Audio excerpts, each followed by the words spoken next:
catch up. Narito ng tamang balita sa oras na ito. Nanawagan ang Commission on Human Rights sa mga ahensya ng pamahalaan at pribadong sektor na tiyakin ang kapakanan ng mga may kapansanan, mga bata at senior citizens na naapektuhan ng malakas na lindol sa lalawigan ng Cebu. Kaugnay nito, nagbigay naman ang komisyon ng suporta sa relief at rehabilitation efforts para tugunan ang pangangailangan ng mga vulnerableng grupo. Iginiit naman ng komisyon na sa ilalim ng United Nations Guiding Principles on Internal Displacement na lahat ng taong inilikas dahil sa sakuna ay may karapatan sa proteksyon at tulong mula sa gobyerno. DWIZ News Catch Up. News Catch Up. At yan ang tamang balita sa oras na ito. Mag-follow at subscribe sa lahat ng DWIZ News digital accounts, Facebook, Instagram, YouTube, TikTok, X, DWIZ News App at DWIZ News website. Ako po si Terence Mulabe, nagbabalita ng tama, naglilingkod ng tama. Oras-oras nagbabalita ng tama, naglilingkod ng tama. DWIZ News Catch Up. News Catch Up. DWIZ. Ang lahat ng opinyon, pagtingin, pananaw o kuro-kuro ng mga bisita at panauhin o mga anchors o host sa programang ito ay sarili at tanging opinyon at pananaw ng mga nabanggit at hindi opinyon o pananaw ng Aliw Broadcasting Corporation, mga producers o mga namamahala ng Aliw Broadcasting o anumang organisasyon na affiliated sa network at kailanman ay hindi iniendorso ng Aliw Broadcasting Corporation ang mga nabanggit na opinyon at pananaw sa programa. Mula sa himpilang may todo lakas, DWIZ nagbabalita ng tama, naglilingkod ng tama. Narito ang tuloy-tuloy na balitaan at serbisyo publiko mula alas 8 hanggang alas 9 ng gabi tuwing Sabado. Ang programang mula sa kapulisan para sa mamamayan. Ang Pulis at your service. Bagong Pilipinas.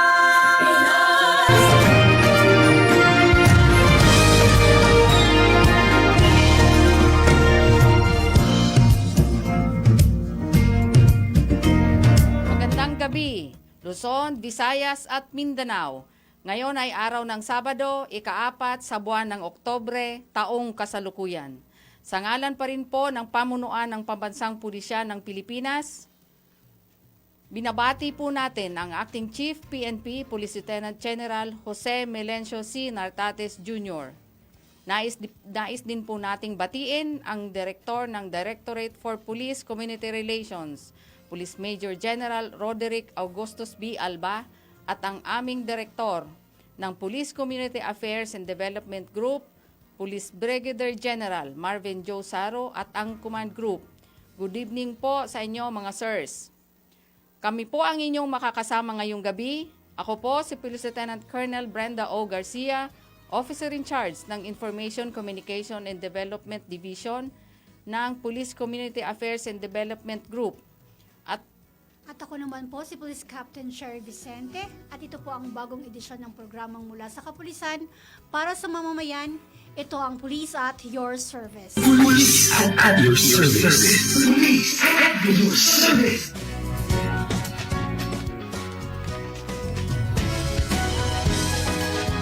Magsama-sama tayo muli sa isang oras na talakayan, balitaan at serbisyo publiko. Mula alas 8 hanggang alas 9 ng gabi, dito pa rin sa himpilang may todong lakas, DWIZ. Nagbabalita ng tama, naglilingkod ng tama. Tayo din po ay napapanood sa official Facebook page at YouTube account ng DWIZ. Gayon din po sa official Facebook page ng Philippine National Police. Kasama din natin ang ating mga kaagapay sa technical and production staff ng himpilang DWIZ na sina Jem Barbon, Aldrin Cruz, Gil John Reyes, Terence Mulave at Ara Dayos. Para naman sa komento o serbisyo na maaari naming maibigay, tumawag lamang sa aming hotline sa 8470-175055 o sa 7746-1090 o tumawag at mag-text sa 0908-136-6060. At maaari nyo rin kaming masubaybayan via streaming ng DWIZ.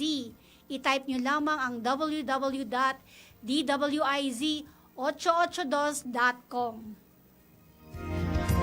At mamaya makakasama natin live dito sa studio ang ating guest na mula sa Marikina City Police Station. Ating pag-uusapan at aalamin ang kanilang mandato at mga accomplishment. Antabayanan po natin sila mamaya. Samantala, dako muna tayo sa mga balita. Pinangunahan ni Acting Chief PNP Police Lieutenant General Jose Melencio C. Nartates Jr. ang isang press briefing sa Campo Crame upang magbigay ng pinakabagong update kaugnay sa kalagayan ng Central Visayas matapos ang magnitude 6.9 na lindol na tumama noong Martes ng gabi. Kasama si PNP spokesperson at Chief Public Information Office, Police Brigadier General Randolph Tituanyo at ang mga opisyal mula sa Directorate for Police Community Relations na pinangunahan ni Police Brigadier General Antonio Maraliag Jr. at Police Colonel Esmeraldo P. Osia Jr. Binahagi rin nila ang mga isinagawang operasyon sa mga apektadong lugar tulad ng search and rescue, damage assessment, road clearing at pagbibigay seguridad sa mga kritikal na struktura. Iprinisinta rin ni Police Colonel Ramon Pranada, Chief ng PNP Command Center, ang pinagsama-samang datos kaugnay sa deployment ng mga tauhan at iba pang mahahalagang update mula sa mga field units. Tinutukan din ng Command Center ang real-time monitoring upang masigurong mabilis ang tugon ng pulisya sa anumang sitwasyon. Tiniyak ni Acting Chief PNP Police Lieutenant General Nartates ang patuloy na presensya at suporta ng kapulisan sa mga komunidad sa Central Visayas. Bukod sa pagpapanatili ng kaayusan, nakatuon din ang PNP sa pagbibigay ng agarang tulong, proteksyon at malasakit sa mga lugar na matinding naapektuhan ng sakuna.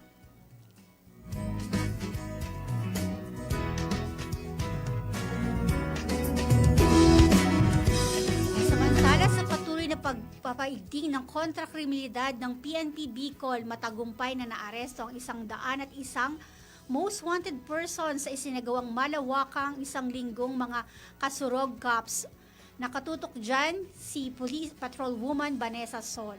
Nasa kabuuang 101 wanted person ang naaresto sa isang linggong operasyon na isinagawa ng Police Regional Office 5 sa pamumuno ni Police Brigadier General Nestor C. Babagay Jr., Regional Director ng Bicol Region. Isa ang naitala sa regional level, 13 sa provincial level, 6 sa city level, 18 sa municipal level, at 63 na classified as other wanted persons. Ang mga inarestong individual ay nahaharap sa malawak na hanay ng mga kaso, kabilang ang pagpatay, panggagahasa, paglabag sa iligal na droga, at iba pang malubhang krimen. Ang mga operasyon ay naging posible hindi lamang sa pamamagitan ng pagsisikap ng pulisya, kundi sa pamamagitan din ng matibay na pakikipagtulungan sa pagitan ng mga alagad ng batas at ng publiko. Tiniyak ng Police Regional Office 5 sa mga Bicolano na pananatilihin nito ang mga operasyon nito laban sa mga wanted na kriminal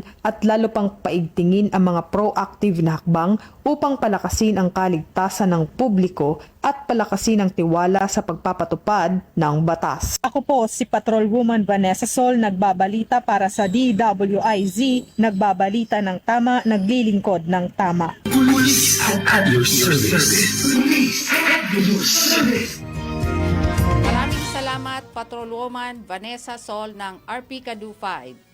Dahil sa maling ideolohiya at sa kagustuhan ng malagay sa tahimik ang kanyang buhay, nagpasya ng magbalik loob ang isang miyembro ng Communist Terrorist Group sa pamahalaan ng Eastern Samar.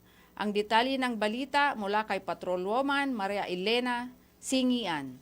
Tuluyan ng winakasan ang pakikibaka at kustang nagbalik loob sa pamahalaan ng isang miyembro ng Underground Mass Organization sa Barangay Garden, Arteche, Eastern Samar. Ang pagbabalik loob ay resulta ng matagumpay na pakikipagnegosasyon ng mga tauhan ng 801st Maneuver Company Regional Mobile Force Battalion 8 kasamang Provincial Intelligence Team Northern Samar, Regional Intelligence Unit 8, 1st Eastern Samar Provincial Mobile Force Company at Northern Samar Provincial Intelligence Unit. Samantala, nakatanggap naman ang nagbalik loob ng agarang tulong pinansyal at food packs mula sa mga kapulisan. Ang nasabing surrendery ay nasa kustudiya ng 801st Maneuver Company RMFB 8 para sa kanyang posibleng enrollment sa programa ng ating gobyerno na Enhanced Comprehensive Local Integration Program o ECLIP. Ang pagbabalik loob ng dating membro ng UGMO ay patunay ng matagumpay na pagpapatupad ng mga programa ng pamahalaan laban sa insurhensya at terorismo na nagsusulong ng kapayapaan at kaunlaran tungo sa pagkamit ng isang bagong Pilipinas.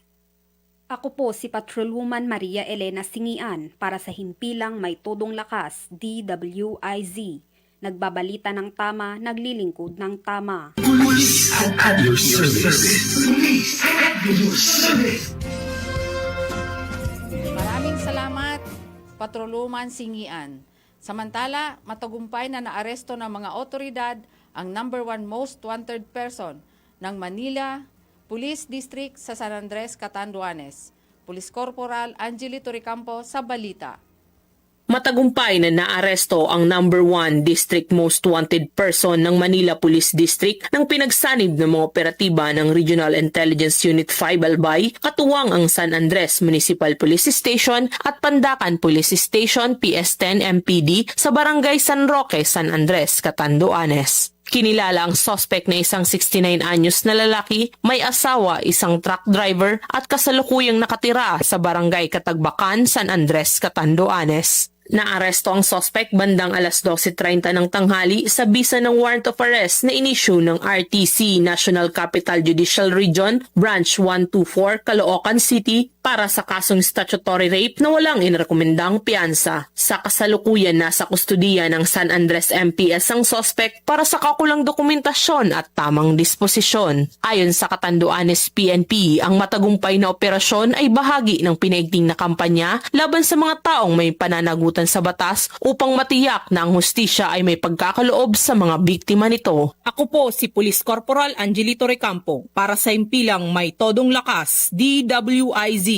Nagbabalita ng tama, naglilingkod ng tama. Police at your service. Police at your service. Maraming salamat, Corporal Torrefranco. At sa huling balita, dahil sa walang humpay na operasyon ng pambansang pulisya kontra iligal na droga, nakadiskubre ang Kalinga PNP ng mahigit kalahating bilyong pisong fully grown marijuana sa Kalinga. Isinagawa ito ng Kalinga PNP sa Budbod Property Layan, Kalinga. Ibabalita yan ni Police Master Sergeant J. Ford Junicio. Dahil sa walang humpay na kumpanya kontra iligal na droga, nadiskubre ng Kalinga PNP ang 600,000 halaga ng fully grown marijuana plants sa Barangay Budbod Proper, Tinlayan, Kalinga. Ito lamang ika-13 ng Setyembre taong kasalukuyan.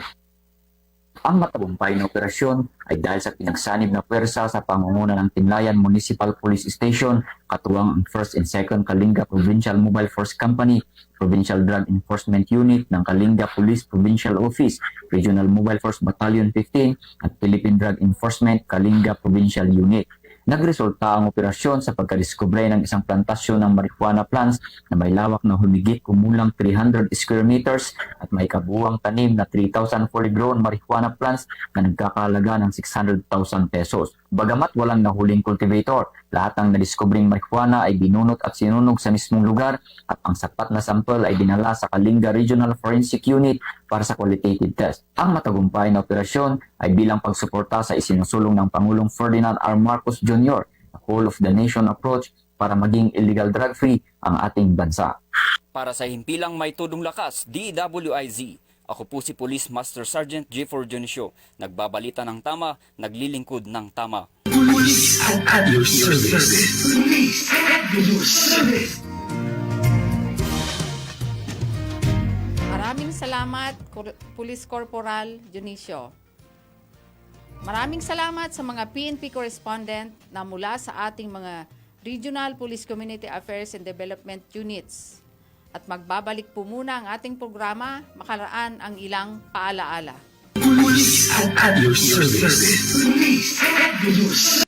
Dahil ang balita hindi tumitigil. Dahil ang balita tuloy-tuloy na nangyayari. Dapat alam mo ang latest kahit ang mga taong nasa likod ng balita. Kaya makibalita kay Senyor Balita! Araw-araw, Lunes hanggang Biyernes, kasama si Ray Pacheco. Live na mapapakinggan sa DWIZ.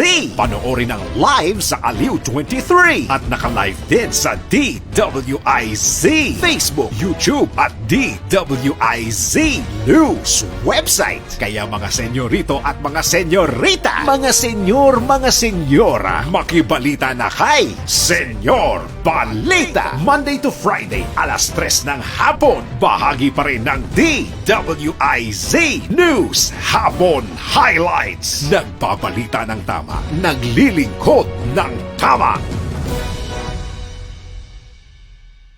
Balitang mas maganda pa sa good news. DWIZ, the better news.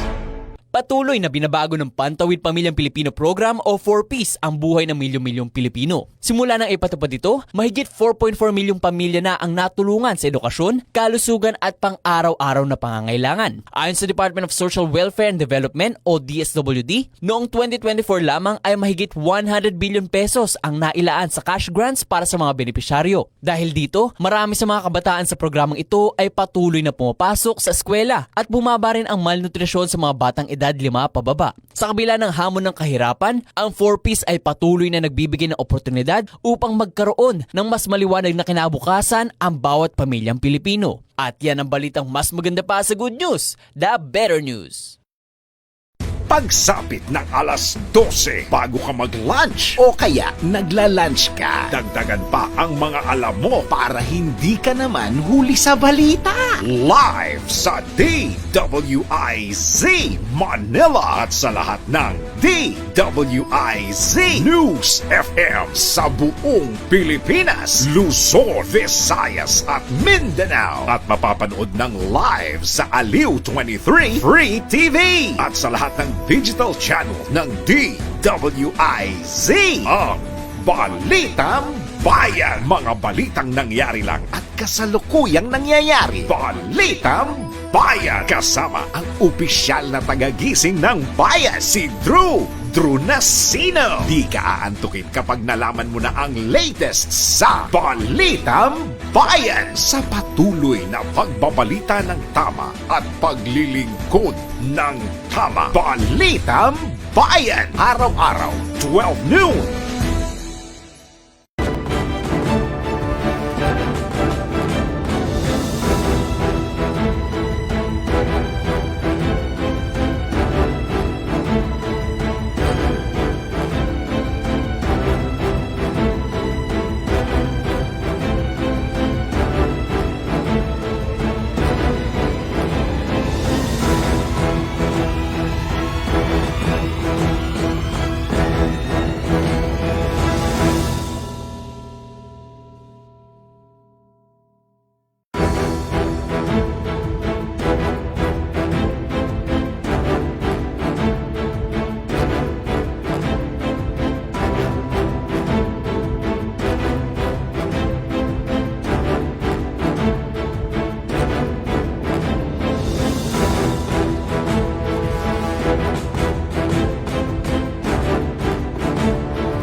Police at your service. Police at News.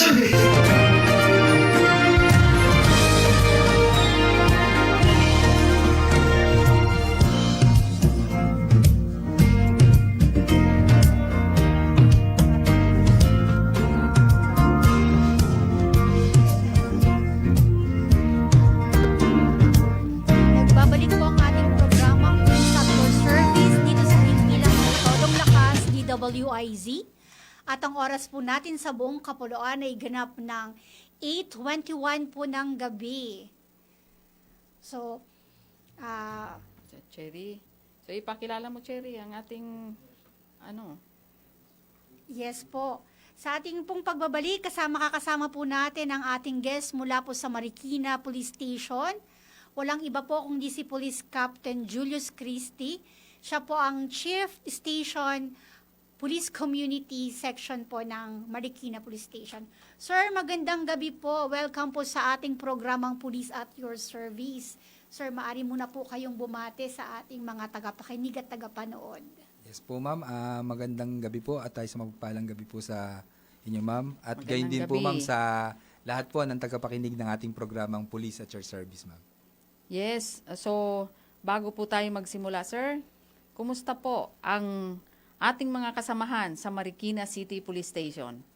Sa ngayon po ma'am, maayos po ang ating mga kapulisan sa lungsod po ng Marikina at patuloy po ang paghahatid po natin ng serbisyong tapat at maasahan sa ating mga kababayan sa ating lungsod.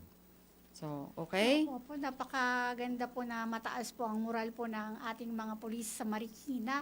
Sir, bago po tayo magpatuloy, nais lang po naming maitanong kung ano po ang pangunahing mandato po ng Marikina Police Station. Yes po ma'am, ang pangunahing mandato po ng ating Marikina City Police ay makapaghatid po ng serbisyong maasahan at masigurado po yung kaligtasan po ng ating mga kababayan sa Marikina at maprotektahan po yung kanilang mga karapatan alinsunod po sa batas na ating pong ipinapatupad, ma'am.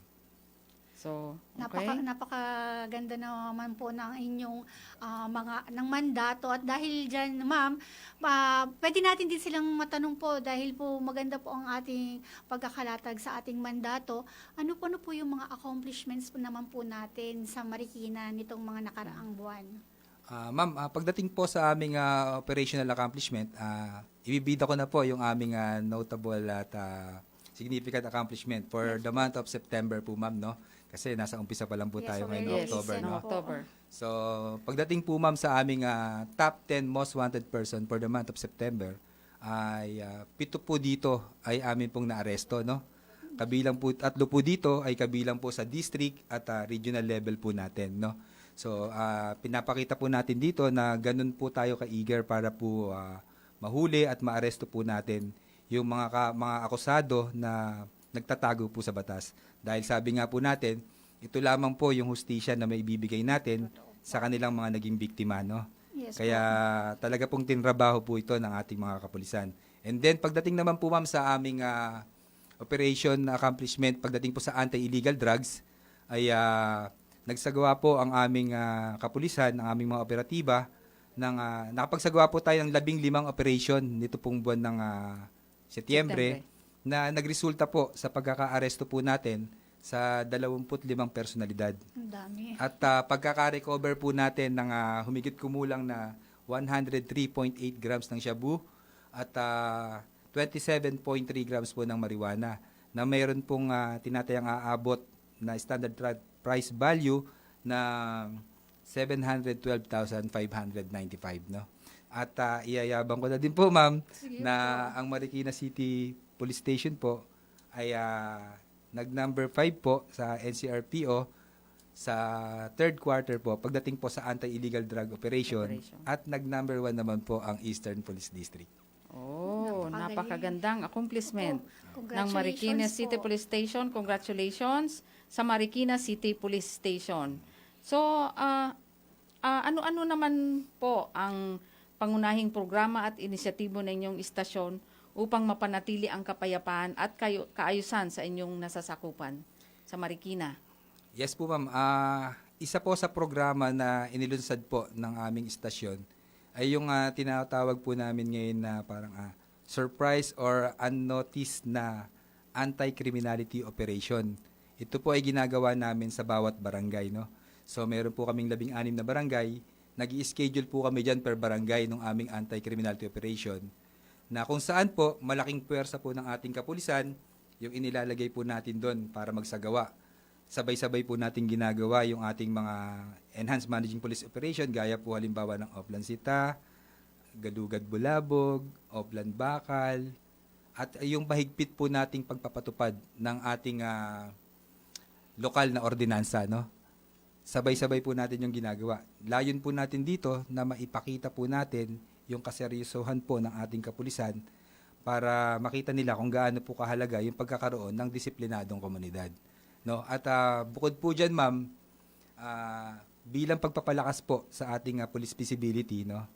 Muli po namin ibinalik yung aming pong mga police fixed visibility posts.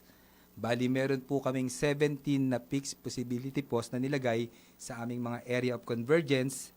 Ito po ay ginawa po natin para po mabigyan po natin ng kapanatagan yung ating mga kababayan ng mga nasa lansangan. No? Dahil syempre, ito po isang crime deterrence natin. Pag nakita po ng ating mga kababayan na may pulis po dito, hindi po sila nangangamba na maglakad kahit po di sa oras ng gabi. Siyempre, pag nakakakita naman talaga ang ating komunidad ng mga PNP personnel na kumbaga parang naglalakad-lakad or nakaposte sa mga, lalo dito sa mga, yung sinasabi mo kanina na places of convergence. So, yung mga, naman natin, mga kababayan is, nagkakaroon sila ng kapanatagan. Pag may mga nakikitang mga police officer sa lansangan. Yes po. Parang yan po ba yung nasa programa ng ating acting chief po na ito ang serbisyong mabilis dahil po in every diversion may mga police po tayo. Mabilis po na serbisyo, tapat po at nararamdaman kasi po direct po tayo sa community po. Tama po, ma'am. Opo. Dahil ang ganda po kasi ng mga naging feedback eh. Kung maalala nyo po, parang tinanggal po natin yung pansamantala. So meron po kami mga nakausap na mga sa community natin, yung mga elders natin, mga bakit daw nawala, ganito ganyan. Dahil pag daw nandun yung police, minsan daw inaalalayan pa silang tumawid pag meron sa mga post. So maganda po yung feedback. Kaya po naisip po talaga din natin na talaga kailangan po na maibalik natin para po sa ating mga kababayan sa lansangan. Salamat. Maraming salamat. Marikina City Police Station sa ganyang operational natin kasi kasama yan sa operations natin eh. So, ano naman po ang mga kasalukuyang programang isinasagawa na inyong istasyon upang mapalapit ang kapulisan sa ating mamamayan? Other than that, yung sinabi mo kanina. Opo. Dahil di ba tayo po ma'am, pare-pares po tayo nasa community affairs, di ba? Development section. So, most common na ginagawa po natin is yung community engagement, di po ba? Bukod po dun sa mga lagi nating ginagawa na nagdi-distribute po tayo ng mga food packs, nagdi-feed tayo ng feeding program, livelihood program, di po ba? Meron po kaming isang programa na isinagawa na inisyatibo po ng aming Chief of Police, no? Ito po yung tinawag namin ng ugnayan ng pulis at barangay. Although meron na tayo dati nito, pero ang ginawa po namin dito is talagang binababaan po namin yung lahat ng barangay. So, nag-letter po kami sa kanila, nag-request po kami na magkakanta kami ng ganito. So, sila po magbibigay ng available time sa amin. Dahil sila po ang magano ng mga participants natin. At ang magiging participants po natin dito is yung empleyado po ng barangay, yung kanila pong mga youth sector, senior citizen, homeowners association, at yung kanila pong mga force multiplier. So, magkakandak po tayo dito ng lectures, ipinapaabot po natin sa kanila yung ating mga programa, and even yung mga accomplishment natin within their barangay, ibinibida po natin sa kanila. Kasi gusto nga po natin silang makuha yung suporta po nila sa ating kapulisan. Oo, kasi kailangan nating maiano sa mga constituents natin na ang pag-ano sa krimen, pagsugpo sa krimen is napakalaking, dapat meron silang kumbaga, meron silang parte. May pakialam po. May pakialam dapat sila. Hindi natin ma-achieve ang kapayapaan kung walang parte ang ating komunidad. Tama po, ma'am. At saka isa pa po, ma'am, na ang gusto po natin dito is magkaroon tayo ng maayos na komunikasyon sa pagitan ng pulis at community natin. at higit sa lahat, magandang relasyon sa bawat isa. Yes. Yes po. Dahil po sila po ang katuwang natin when it comes to peace and order po. Dahil ang Tama sabi po, nga ma'am. po nga nila, ma'am, di ba? And sir, hindi naman po pang pulis lang po ang kapayapaan. Ito po ay concerted effort po ng mamamayan Tama po, at ang ma'am. pulis po. Yun ang sinatawag nating palaging partnership. Yes po. ma'am. Hindi dapat po mawawala ang partnership po. Yes. Ano po? Yes. So, paano po naman natin hinihikayat ang komunidad na makiisa at magkapagtulungan sa inyong mga programa? Yun po ma'am, lagi po nating sinasabi sa kanila na peace and order is a shared responsibility. Yes. Na hindi po ito kaya ng pulis lang, ng kapulisan lang. Kailangan po namin ng inyong suporta at pakikiisa sa lahat ng ating programa para po makamit po nating lahat, yung iisa natin lahat na hangarin, yung magkaroon po tayo ng isang tahimik, payapa at maunlad na komunidad. Yes po, ano po. Ang ganda po talaga kapag ka merong pong tawag dito, pagtutulungan po sa pulisya at sa pamayanan po, di po ba? Kasi nga po, sabi nga nila, ang magiging pulis po sa pamayanan natin, yung pong mga force multipliers po natin Tama na po. hindi naman po uniformado din.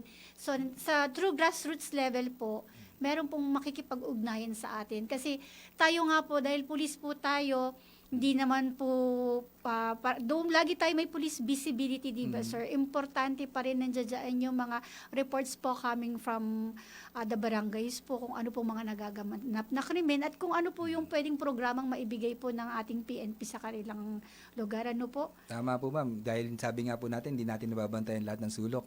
Yes At po. sila po Yes. yung mas nakakakilala doon sa mga kalugar nila. Kaya po Yes. sabi natin lagi sa kanila, yung simple at napakaliit na impormasyon na maibibigay niyo Yes sa po. atin para makatulong is Nap- malaking bagay sa Yes, ating lahat. napakalaking Yes po. bagay sa atin yan. Yung po mga katulad po yun, yung mga impormasyon po na ibibigay sa atin po. Diyan po nagsisimula po yung mga iba't iba nating trabaho. Ano po? Yes, So, ang katanungan ko lang po din sana, sir, regarding po dun sa anti-illegal drugs campaign. Nabanggit ko rin po kasi kanina yung grassroots level, di ba po, ma'am? So, yung drug clearing, nasa barangay po natin. So, ano naman po yung mga programa po natin doon sa anti-illegal drugs at paano natin mapoprotektahan yung ating mga kabataan po? Pagdating po sa ating programa sa anti-illegal drugs sa ating mga kabataan, ma'am, unang-una, meron po tayong tinatawag na Project Ready. Tama po, di ba? Yes. Yeah, po. Project Ready. Ito po yung Resistance Education Against Drugs for the Youth. At ito po ay katayap natin dito yung ating DepEd sa ating mga schools, Yes di ba? po. So patuloy po yung sinasagawa nating mga lectures dito sa ating mga eskwelahan. And then bukod po dyan, para mailayo na rin po yung mga kabataan sa ibang mga krimen at hindi sila ma-secure natin yung kanilang kaligtasan, pinapalakas pa rin po natin yung ating mga police visibility. Lalo na pagdating sa mga schools, ma'am, para nasisiguro natin yung kanilang pagpasok, sa kanilang pag-uwi. Kasi minsan dyan nag-uumpisa yung mga ibang mga Yes, insidente. yes. May mga reported sa atin, mga Bullying po. kabataan, estudyante, nakagawa ng cellphone, merong anti-bullying, merong nag-aaway, nag-riot po, ma'am. No? So yan po yung sinesecure natin kasama po ng ating mga force multiplier. No? And lastly po, para maiwasan po na yung mga kabataan is talagang pinapaigting po natin yung curfew pagdating po sa mga kabataan. Opo. Dahil mostly ng mga nagiging victim po natin is yung during wee hours ng mga kabataan. Yung patambay-tambay pa dyan, nagiinuman sa labas, nagkikentuhan. Sila po madalas nabibiktima, naagawan ng cellphone, naasangkot sa away.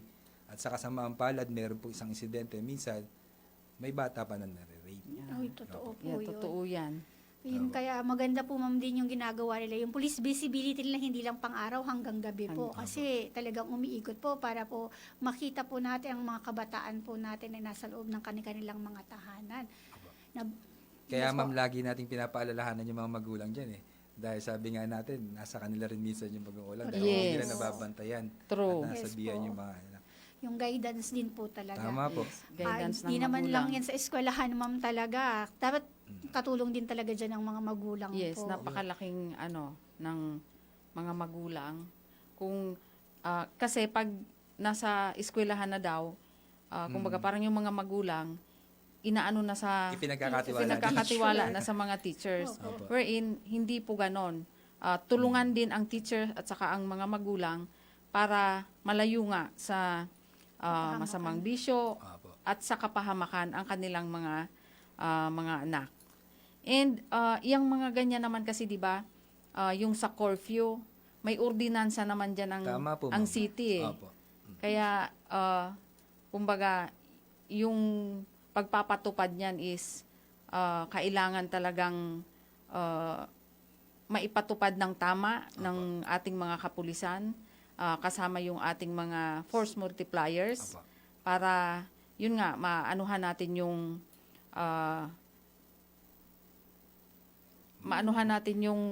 maiwasan na maging biktima po sila. maiwasan na maging biktima sa karahasan itong ating mga kabataan. Yes po, ma'am. Nabanggit din po kanina ni Sir Christy regarding po dun sa Project Ready. Ano po, sir? Opo. Sir, yung sa Project Ready, sir, ito po yung kapalit po ba ng DARE na ano po? Opo, ma'am, parang gano'n po. Yun po, usually po kasi ma'am, nung nandun pa po ako sa kabilang unit, hawak din po namin yung sa Project Ready. Napakainam din po talaga na masubaybayan po yung mga bata. As in, 4 modules po, ano po? Opo. Yun po yung kainaman po doon. Naging aware sila sa murang edad nila naman pagdating sa At saka, ano sir, parang according dun sa age po nila, may kanya-kanyang, may age bracket po, ano po, para mas maunawaan.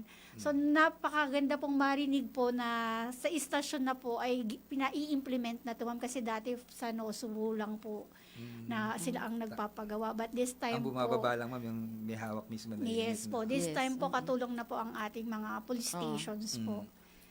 Nagagalak naman ako, sir, at talagang napapatupad natin tong Project Ready at nangangailangan po talaga ang mga kabataan po natin ng awareness regarding po sa illegal drugs. Sir, maiba naman po tayo. Sir, ano naman po yung mga pinapatupad po natin sa station regarding po sa Unified 911 ng ating DILG po? Yun po, ma'am, napakagandang question po, no? Dahil lang Unified 911 po is pangkalahatan na under ng DILG po, Yes ma'am, po. no? So, bago pa po, ma'am, natin ito naumpisahan, no? Ang pinaka-importante po rito is yung maibigay natin yung impormasyon at kaalaman sa ating mga kababayan. Yes po. Kasi hindi po ito magiging matagumpay kung yung ating mga constituents, yung ating mga kababayan, is wala silang impormasyon at hindi nila alam kung ano po ba itong Unified 911. Yes So, yan po yung unang-una po nating ginawa. At, Awareness, sir. no? yes po, ipinaalam po natin ito sa mga kabayan. Nagbibigay po tayo ng mga flyers. And during our conduct po ng mga ugnayan, mga lectures, diyan po namin, pinapakita po namin yan yung Unified 911. Yes. Nagbibigay po tayo ng mga flyers sa kanila at sinasabi po natin sa kanila na anuman po mga emergency na meron kayo, ay eto na po yung inyong tatawagan.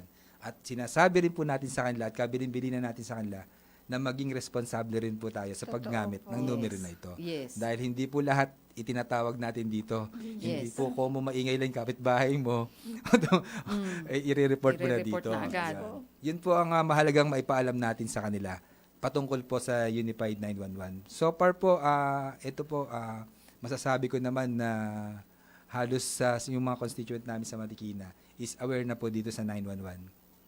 Maganda nga po talaga yung dial 911 po for emergencies. For 1, we have the police force po. Then 2 for the fire and 3 for medical response. Sir, regarding po dito sa ating Unified 911, bukod po sa awareness, sir, ano po yung mga po natin, mga pinapatupad po na programa, ano po yung mga hakbangin natin para mapabilis po ang tugon natin sa mga insidente? Yun, ma'am, syempre po, kahit na alam naman natin na nag-i-start na to at marami na tayo mga actual na tawag at mga success stories na meron dito, patuloy pa rin po yung isinasagawa natin na simulation exercise. Yes po, sir. Syempre, para po ma-maintain natin yung operational readiness at alertness ng ating mga responders on the ground, ng ating mga police, no? At saka dito po itinatala po natin sa ating Tactical Operations Center. Mag-umpisa po na-receive natin yung tawag. Ito po sa actual na po natin, even sa CIMEX, no? Tinatala natin dito kung kailan natin na-dispatch yung tao natin, kung kailan sila nakapag-response. At nakikita talaga natin na talagang masasabi natin na handa na at alerto na yung ating mga kapulisan pagdating po sa pag-responde sa tawag po ng 911. Yes po. Napakaganda po talaga, sir, ng 911, sir. Bagamat gusto pa po namin talakayin ng mas malalim po ang 911 at kung paano nyo po ito pinapatupad, magbabalik po muna ang ating programa makalipas po ang ilang minuto po. At your service. Police Headquarters. Sa makabagong panahon, hindi na maiiwasan ang paggamit ng gadget sa eskwelahan man, lalo na sa trabaho. Dahil hindi mapagkakaila na mas napapabilis nito ang mga gawain. Pero dahil sa pagiging babad sa gadget at pagkakaroon ng mahabang screen time, totoo nga ba na nasisira ang paningin ng isang tao? Tara, let's prove it! Bago maniwala sa mga claim-claim na yan, patunayan na yan sa Let's Prove It! Ayon mismo sa ophthalmologist, retina specialist at medical doctor na si Dr. Doms Dator sa isang episode ng Life Balance, wala pang pag-aaral na napapatunayan na nagiging sanhi ng pagka-damage ng paningin ang blue light na nanggagaling sa mga gadgets. So until now, kasama ng Philippine Academy of Ophthalmology at American Academy of Ophthalmology ay hindi namin tinatanggap or ina-accept na yung blue light na galing sa cellphone or gadgets ay kayang makadamage ng ating mga mata dahil wala pang nagpapatunay dyan. Dagdag pa nito, bagamat hindi nagkukos ng eye damage ang blue light exposure, mari naman itong maging sanhi ng mabilis na pagkapagod ng mga mata o yung tinatawag na digital eye strain at dry eye syndrome. Nilinaw naman ni Dr. Dator na kung ikukumpara sa mga matatanda, nagde-develop pa ang mga mata ng mga batang 7 years old pababa, kung kaya mas mainam na maging limited ang paggamit nila ng gadget. At huwag masyadong malapit dahil dito maaaring magsimula ang pagkalabo ng kanilang mga mata o pagtaas pa ng grado ng mga ito. Ang payo niya, gawin ang 20-20-20 rule para maiwasan ang pagsakit o pag-dry ng mga mata. Sa bawat 20 minuto, ipahinga ang mga mata mula sa mga activities sa loob ng 20 seconds sa pamamagitan ng pagtingin sa isang direksyon na 20 feet ang layo para makapagpahinga. Nagkalat ang mga peking balita, mga peking produkto, peking seller, mga panlulokong gusto lang kumita ng pera at minsan buhay ang kapalit sa hangarin ng DWIZ na ibigay ang tamang balita, tamang paglilingkod, hatid sa bayan ang bawal ang peke. DWIZ, fact or fake. Abangan sa DWIZ News Nationwide, DWIZ News FM, DWIZ News TV at Aliw Channel 23 Nationwide. Ikalat ang tama, bawal ang peke. DWIZ, fact or fake.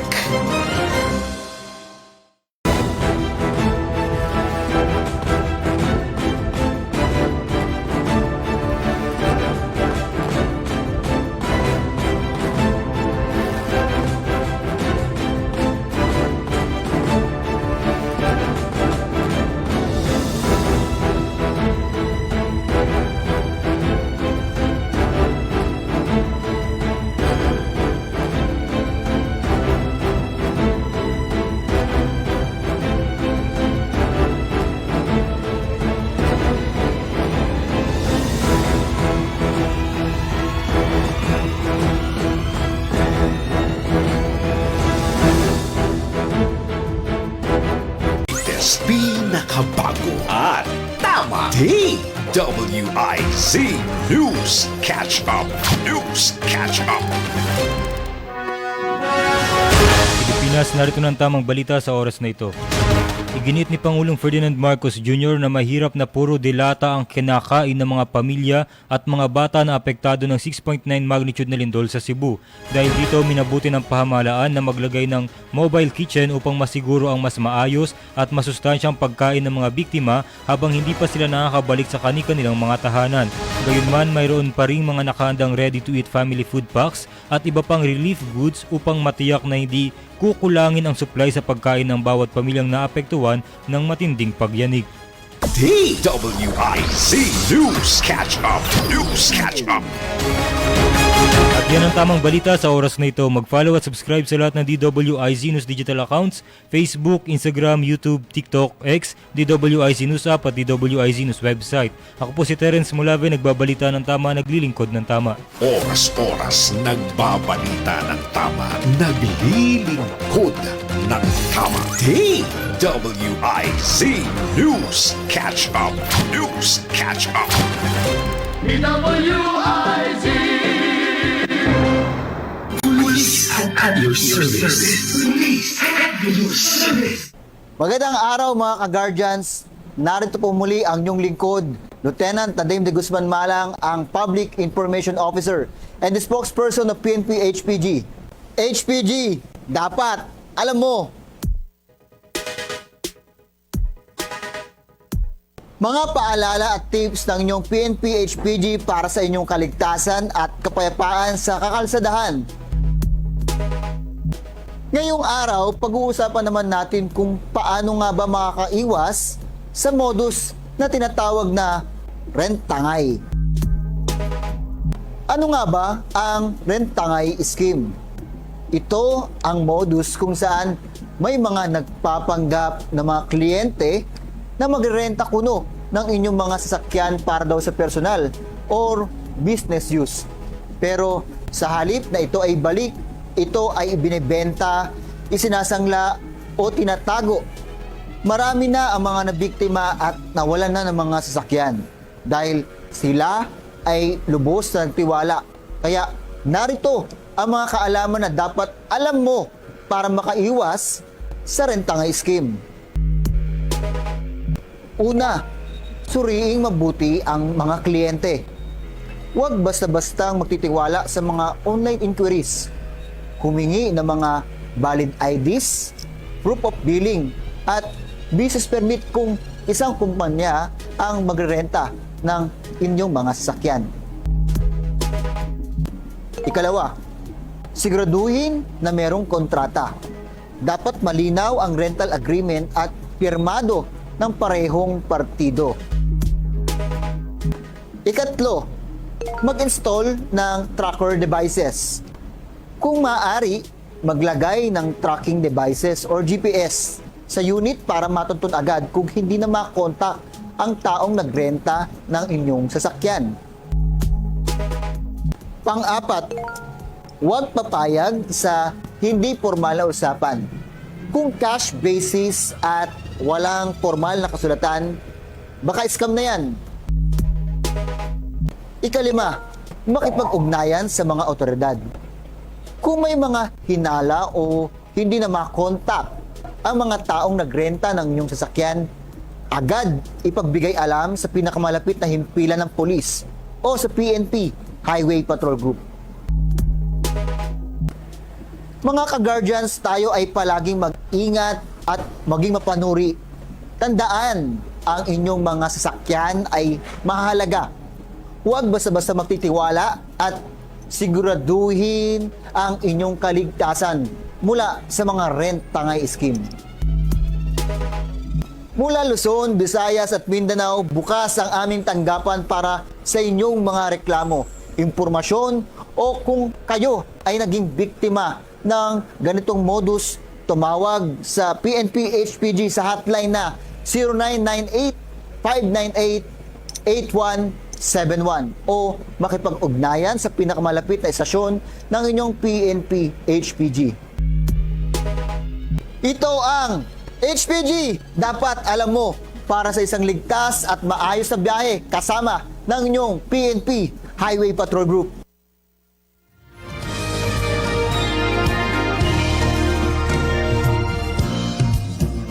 Yes po, nagbabalik po ang ating programang Police at Your Service dito sa himpilang may todong lakas, DWIZ.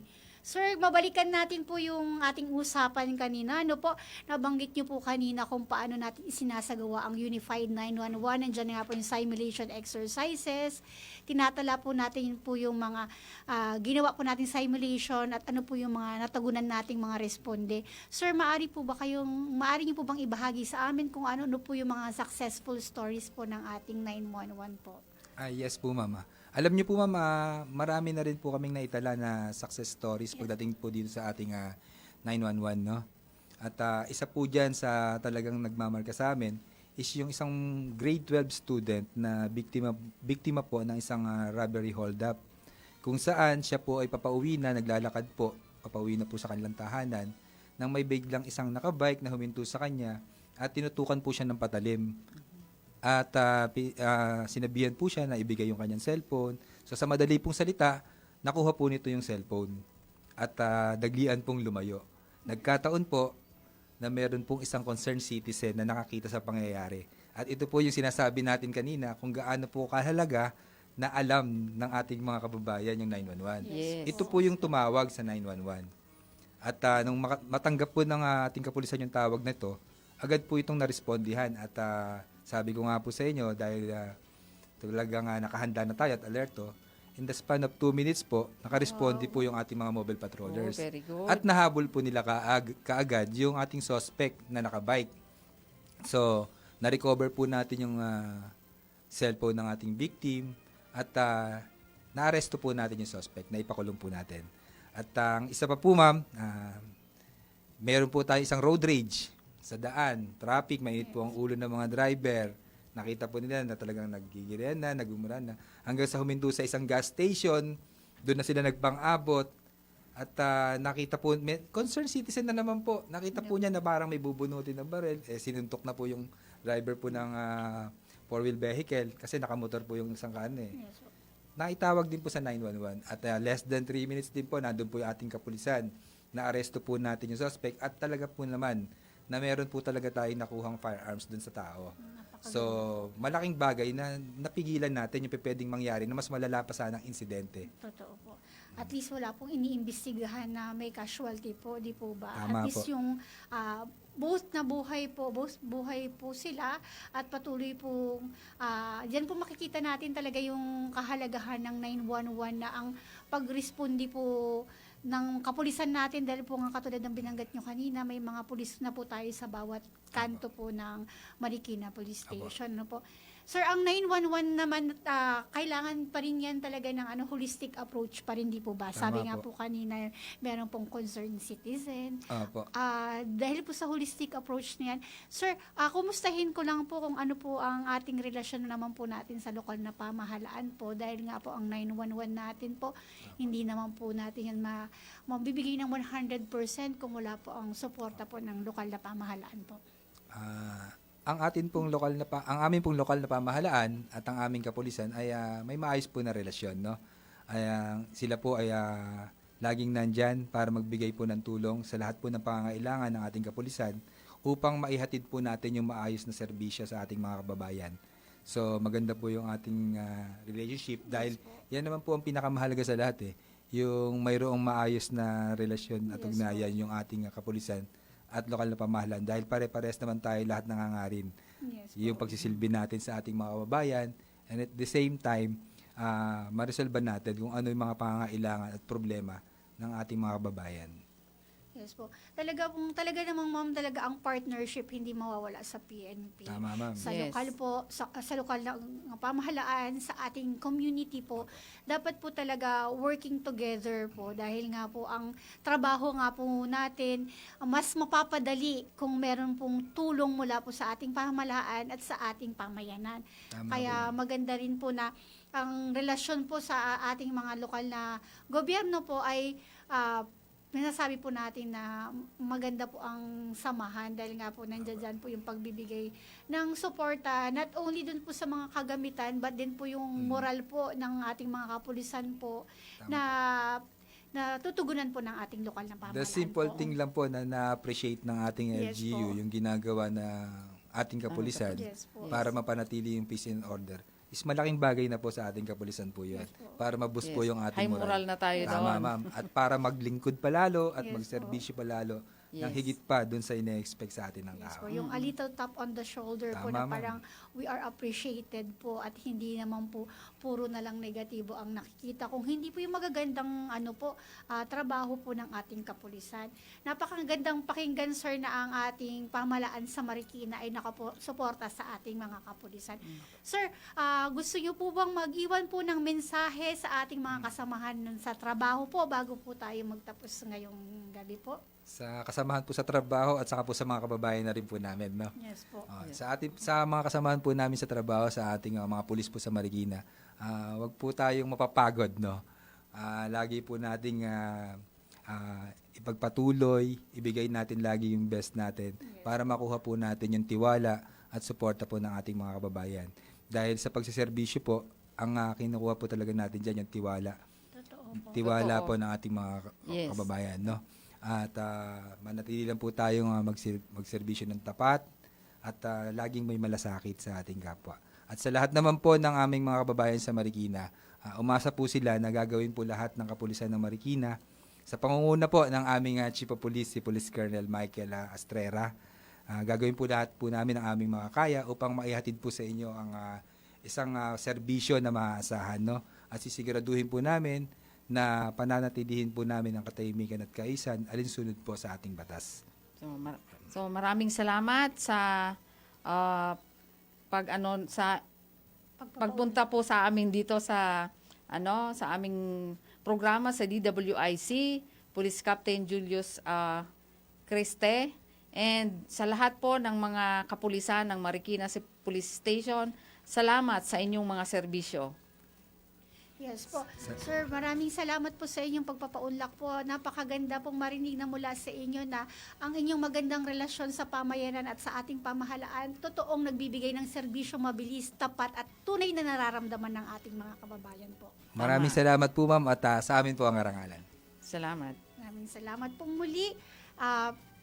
Sa ating pong mga tagapakinig, maraming salamat po sa inyong pagsubaybay at hanggang sa susunod na Sabado, magkita-kita tayong muli alas 8 hanggang alas 9 ng gabi dito sa Himpilang May Todong Lakas, DWIZ, nagbabalita ng tama, naglilingkod ng tama.